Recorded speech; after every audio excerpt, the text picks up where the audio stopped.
खालसा वाहेगुरु जी की फतेह। सर्वांना नमस्कार मित्रो, नांदेड या ठिकाणी भव्य दिव्य असा जो कार्यक्रम आयोजित करण्यात आलेला आहे। लोकांच्या मनामध्ये प्रश्न आहे की हा कार्यक्रम कशासाठी आहे, त्यामागचं काय प्रयोजन आहे। तर यामागचं प्रयोजन असं आहे की शीख धर्माचे नवे गुरु तेग बहादूर जी यांच्या बलिदानाचंही स्मरण आहे। गुरु तेग बहादूर जी यांचं बलिदान या देशासाठी, धर्मासाठी झालेलं आहे। आणि एवढंच नाही तर गुरु तेग बहादूर जी यांनी जे काही विचार दिले त्या देशाला तारणारे होते, त्यांचा त्याग या देशाला तारणारा होता। म्हणून शिल्ड ऑफ इंडिया असं त्यांना म्हटलं जाते। शिल्ड ऑफ इंडिया म्हणजे भारताचे संरक्षक या अर्थानं त्यांचा गौरवाने उल्लेख केला जातो। हिंद दी चादर हा देखील त्यांना याच अर्थाने गौरव म्हणून त्यांचा केला जातो। या देशाचे ते संरक्षक म्हणून त्यांच्याकडे पाहिले जाते।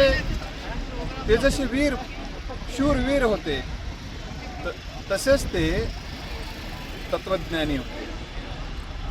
त्यांच्या शूर आणि वीर अशा गुरु तेग बहादूरजी यांच्या पोटी तितकाच शूर आणि वीर असे गुरु गोविंद सिंगजी जन्माला आले।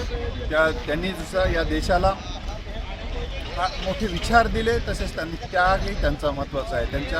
त्यांच्या आईने त्याग केला, त्यांचं बलिदान केलं, त्यांच्या 4 मुलांचं सुद्धा बलिदान दिलेलं आहे। ह्या बलिदानाचा इतिहास आपण जागरूकपणे बघितला पाहिजे, पाहिला पाहिजे आणि त्या बलिदानाला वंदन करण्यासाठीचा हा प्रोग्राम आहे। गुरु तेग बहादूरजी यांच्या बलिदानाचं स्मरण या निमित्तानं होते आहे। त्यांना खरं तर इस्लाम धर्म स्वीकारायला सांगण्यात आलेलं होतं, पण त्यांनी तो स्वीकारलेला नाही। आणि त्यांचा ते शूरवीरपणा पाहून आणि त्यांचा त्या देशासाठी केलेलं कार्य पाहून त्यांची हत्या करण्यात आली दिल्ली येथे चांदनी चौकामध्ये। चांदनी चौक म्हणजे आज आपल्याला ते गुरु तेग बहादूरजी यांच्या शौर्याचं प्रतीक आहे आणि इस्लामी राजवटीचं सोयऱ्याचं प्रतीक म्हणून त्याच्याकडे आपण पाहू शकतो। म्हणून तेग बहादूरजी यांना वंदन करण्यासाठी या ठिकाणी आपण सर्वांनी उद्याच्या प्रोग्राममध्ये 24 आणि 25 जानेवारी 2026 रोजी नांदेडला आपण यावं। आपलं सर्वांचं स्वागत आहे। धन्यवाद।